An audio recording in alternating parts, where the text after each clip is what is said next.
E aí pessoal, nesse vídeo eu vou te trazer 20 dicas sobre impressão 3D em resina. A gente sabe que a galera tem uma dificuldade muito grande para começar a imprimir e não cometendo esses erros é muito mais fácil a gente evoluir e fazer modelos cada vez melhores nessas impressoras aqui. Fica até o final desse vídeo que eu vou te mostrar o que a gente não pode fazer de errado na impressão 3D em odontologia.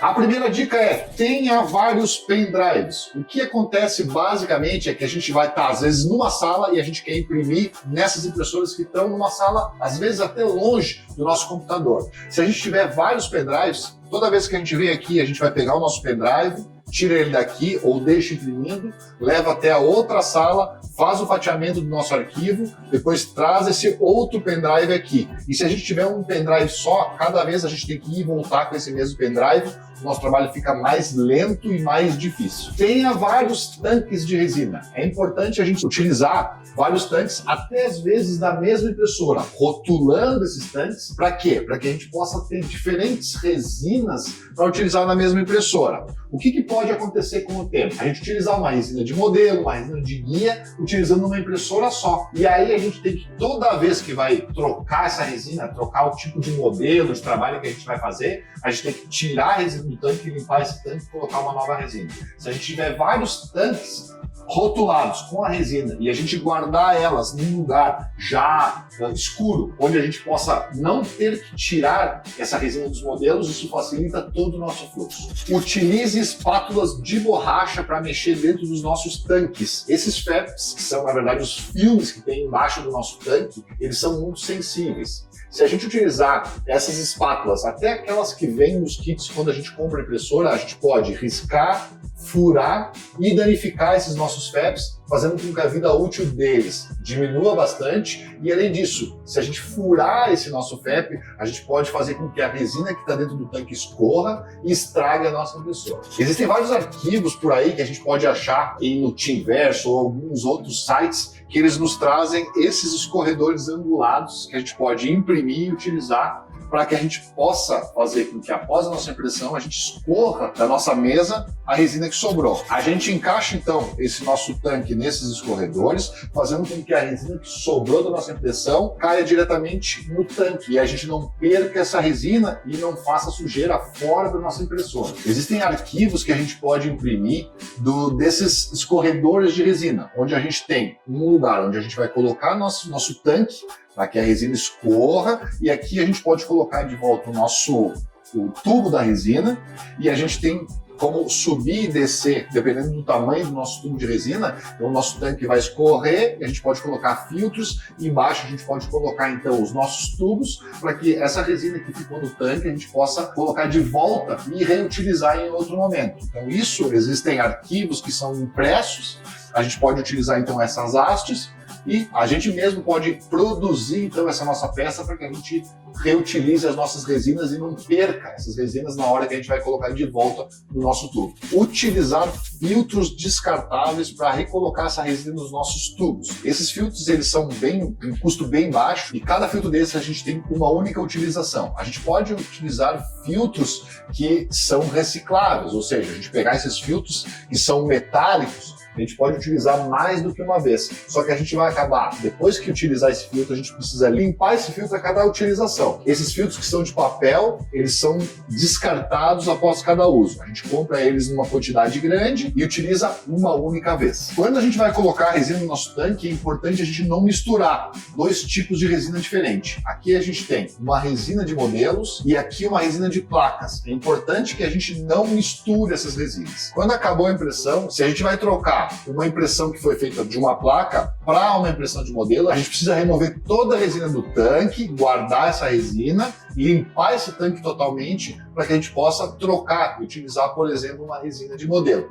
É importante a gente não fazer a mistura de resinas. A gente só vai misturar uma resina com a outra quando ela for igual. Ou seja, acabei com a resina de placa de um modelo, de uma empresa, eu posso misturar com a mesma resina da mesma empresa. Senão a gente precisa tirar ela totalmente do tanque, limpar esse tanque e colocar a nova resina. Sempre que a gente vai colocar resina nova no tanque, a gente precisa olhar se esse tanque está totalmente limpo e seco. Então aqui a gente consegue visualizar que ele está totalmente limpo, não tem nenhuma marca de dedos, não tem resina sobrando, e ele vai ter que estar totalmente seco. Então a gente vai lavar esse tanque com álcool, álcool, secar, e aí só aí que a gente vai colocar uma nova resina nesse tanque. A lavagem das nossas peças é feita com álcool isopropílico. E é importante a gente fazer essa lavagem em 2 etapas, ou seja, a gente utilizar um álcool que está mais sujo e depois, no segundo momento, colocar essas peças num álcool mais limpo.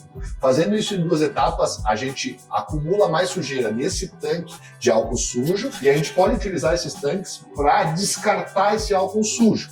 A gente coloca esse álcool que foi utilizado nesses tubos e a parte da resina que ficou, ela vai ser decantada com o tempo e o álcool vai ser evaporado. E a gente pode, então, descartar todo esse álcool corretamente. Se a gente colocar isso em pias, ele pode entupir todo o sistema de canos e a gente tem um problema ao longo do tempo. Então, isso faz com que a gente tenha um descarte correto do nosso álcool. Quando a gente vai fazer a limpeza das peças que forem impressas com resinas de carga cerâmica, elas não devem ser imersas em álcool. Elas precisam ser lavadas e essa imersão em álcool pode trazer algum problema nas nossas peças.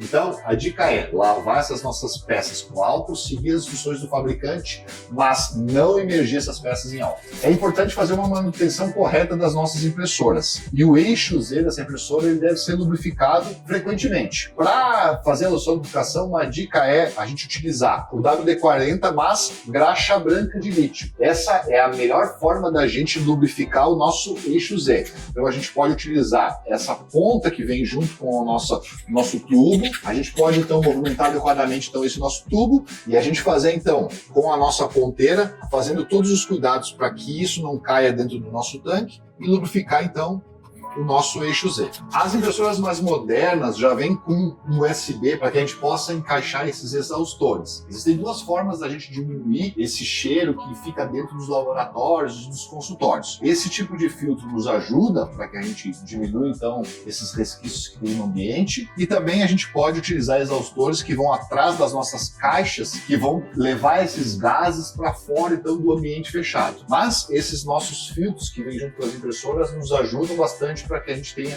uma diminuição desses gases. Para isso, a gente vai encaixar esses nossos filtros nessa parte que fica atrás das impressoras. E depois que a gente coloca, então, as tampas das impressoras, esses gases dentro desse ambiente vão diminuir com esses nossos filtros. Tenha sempre um kit de emergência, com papel, com álcool, porque muitas vezes acontecem erros nas nossas impressoras e às vezes resinas podem cair sobre os nossos LCDs, sobre os nossos DLPs, e a gente ter um kit de emergência para que a gente possa limpar isso rapidamente vai fazer com que essa resina não caia no nosso projetor ou no nosso LCD, muitas vezes inutilizando, fazendo com que a gente tenha que substituir então esse nosso LCD ou às vezes tendo que até utilizar uma impressora pelo custo que a gente tem para fazer essa troca. Então sempre tenham cuidados em kit de emergência de limpeza para que a gente não tenha nenhum problema nessas nossas impressões. Uma outra coisa importante é a gente proteger a nossa impressora. Aqui a gente tem embaixo desse vidro nosso LCD e muitas impressoras o projetor. A gente colocar fitas que vão vedar a entrada de qualquer líquido para dentro da nossa impressora é bem importante. Se a gente tiver em algum momento essa resina que vaze, porque com o uso dos nossos ferros acaba riscando e furando e normalmente acaba caindo resina. Ou algum acidente que dá durante a própria impressão, a gente vai fazer com que não caia nada então, dentro da nossa impressora. Então essas proteções que a gente faz com alguma fita ou com filmes que tem em cima desse nosso vidro vão nos salvar de algum erro e algum problema que a gente possa ter na nossa impressora. Aqui a gente tem então um LCD que foi trocado dessa impressora, que houve um acidente e acabou vazando resina e entrando sobre o LCD. Então a gente consegue visualizar que a resina acaba infiltrando no nosso LCD e inutilizando. Então esse LCD ele vai ter que ser descartado e a gente vai ter que comprar um novo LCD e trocar para substituir esse que a gente teve problema. Uma coisa muito interessante, agora eu estou aqui no meu computador para mostrar para vocês dentro do software de fatiamento, aqui a gente está utilizando o software Shitobox, é a gente escolher corretamente a resina que a gente vai trabalhar. E sempre que a gente vai utilizar alguma resina, a gente precisa calibrar. Normalmente, se a gente compra essa resina de empresas, principalmente nacionais, a gente tem os retornos dessa empresa e é importante a gente entrar em contato com elas para elas nos darem então, todas as configurações dessa resina. Algumas resinas estão já diretamente aqui no nosso Sheet Box e a gente clica aqui no nosso Resin Profile Library, onde a gente tem uma série de resinas que a gente pode utilizar, escolhendo a partir do tipo, enfim, para que uso que a gente vai fazer essas resinas.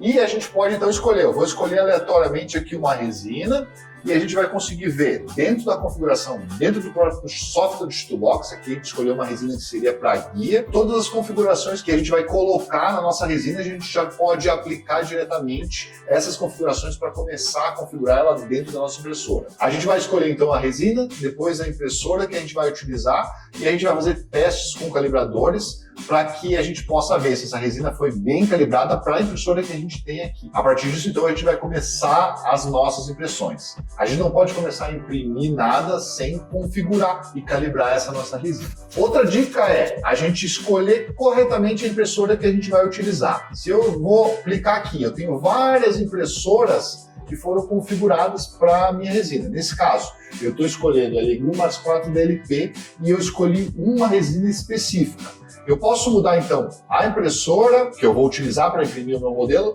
e ela mostra normalmente dentro do nosso software o tipo de mesa que existe para aquela impressora. Vamos escolher mais uma outra. A gente tem aqui, por exemplo, a Elegoo Mars 5 Ultra e a gente vê que a mesa já muda para que a gente visualize essa nossa impressão e não erre na hora de a gente escolher e fatiar o nosso modelo, escolher a impressora que não é a correta e aí utilizar parâmetros inadequados para a gente fazer a nossa impressão 3D. Uma outra coisa interessante que a gente tem que fazer é calibrar as nossas mesas de impressão. A gente está vendo aqui uma impressora que é a Mars 4 DLP, ela tem uma mesa que ela tem que ser configurada. Ela tem uma mesa que ela tem que ser calibrada. Para a gente calibrar essas mesas, a gente vai soltar os parafusos dela e vai colocar então um papel que vai ser colocado embaixo dessa nossa mesa. A gente vai conseguir então calibrar essa mesa para que ela fique nivelada e a gente consiga imprimir adequadamente. Impressoras mais modernas, como por exemplo a Mars 5 Ultra, ela já vem uma mesa que não precisa de calibração, ela vem com essas molas que vão nos facilitar esse início. Então a gente não precisa calibrar essa mesa, não precisa nivelar. Então, dependendo da impressora que a gente vai utilizar, a gente tem que ter essa preocupação. Uma outra coisa que é interessante a gente se preocupar. Atualmente a gente está utilizando muitas resinas de carga cerâmica e eu vejo muita gente falando em acelerar essas impressões. Para isso a gente precisa mexer em várias configurações. E mexendo em algumas configurações a gente pode ter algum problema. Uma configuração que é importante a gente se atentar é os tempos de subida e descida da nossa mesa, do nosso tanque. Essas configurações elas têm que ser alteradas se necessário para que a gente diminua um pouco o nosso tempo de uma forma muito cuidadosa. Eu basicamente no meu dia a dia eu não modifico muito, porque se eu tiver uma impressão que demore 10 minutos ou 30 minutos, basicamente não vai mudar o meu fluxo de trabalho. Mas se a gente tiver que mudar esses tempos de subida e de descida na mesa para que a gente acelere essa nossa impressão, a gente tem que ter um cuidado muito grande para que isso não nos inviabilize e pode fazer com que as nossas peças não sejam impressas e a gente atrase ainda mais essas nossas impressões. Peças delicadas a gente tem que ter bastante cuidado para colocar os nossos suportes. Guias que são mais finas, a gente se preocupa um pouco mais para colocar os suportes no lugar adequado. Um primeiro problema é a gente não deve colocar esses suportes na parte onde vai ser encaixadas nos dentes. Isso pode fazer com que, ao remover esses suportes, a gente tenha um problema no encaixe dessa peça. E a outra coisa é que, às vezes, a gente coloca suportes muito pesados para que possa imprimir e na hora que a gente vai tirar, a gente pode danificar essas peças. E suportes muito finos, às vezes, fazem com que essas peças não sejam impressas. Então, colocar suportes é uma preocupação bastante grande e muitas vezes a gente tem que utilizar a colocação de suportes manual para que a gente não tenha nenhum problema na hora de imprimir. E a última dica é que a gente utilize a impressão 3D sempre ocando essas peças ou fazendo perfurações. Essas peças, principalmente modelos, se eles forem impressos totalmente sólidos, a gente vai gastar bastante resina e esses modelos não têm a menor necessidade de ser maciços. Se a gente fizer essas peças ocas, a gente gasta muito menos resina e tem o mesmo resultado do que se elas forem impressas maciças. Mas se essas peças forem colocadas para imprimir totalmente ocas e a gente não fizer nenhuma abertura na base ou perfurações, a gente vai fazer com que resina líquida fique dentro desses modelos e a gente vai desperdiçar da mesma forma essa resina e a gente vai ter resina não polimerizada dentro do nosso modelo. Então, a dica é a gente fazer modelos sempre ocos e, se eles forem fechados, a gente fazer furos para que durante o processo de impressão ou no processo de pós-cura essa resina escorra e a gente não desperdice material. E aí, pessoal, essas dicas foram legais para você? Eu quis trazer várias ideias para que a gente não tenha problemas nas nossas impressões. Essas dicas valem desde as pessoas que estão iniciando com impressão 3D até pessoas que já estão imprimindo há muito tempo. Tudo isso é importante a gente entender os fluxos, entender as formas como a gente vai fazer essas impressões para que a gente tenha menos erros, para que a gente possa economizar tempo e gastar o mínimo possível sem desperdiçar o nosso material. Se você tem alguma outra dúvida, deixe nos comentários, é bem importante para que a gente possa discutir, evoluir e crescer juntos. Não se esqueça de se inscrever no canal, deixar seu like e compartilhe esse vídeo com os colegas que trabalham com impressão 3D. Até mais!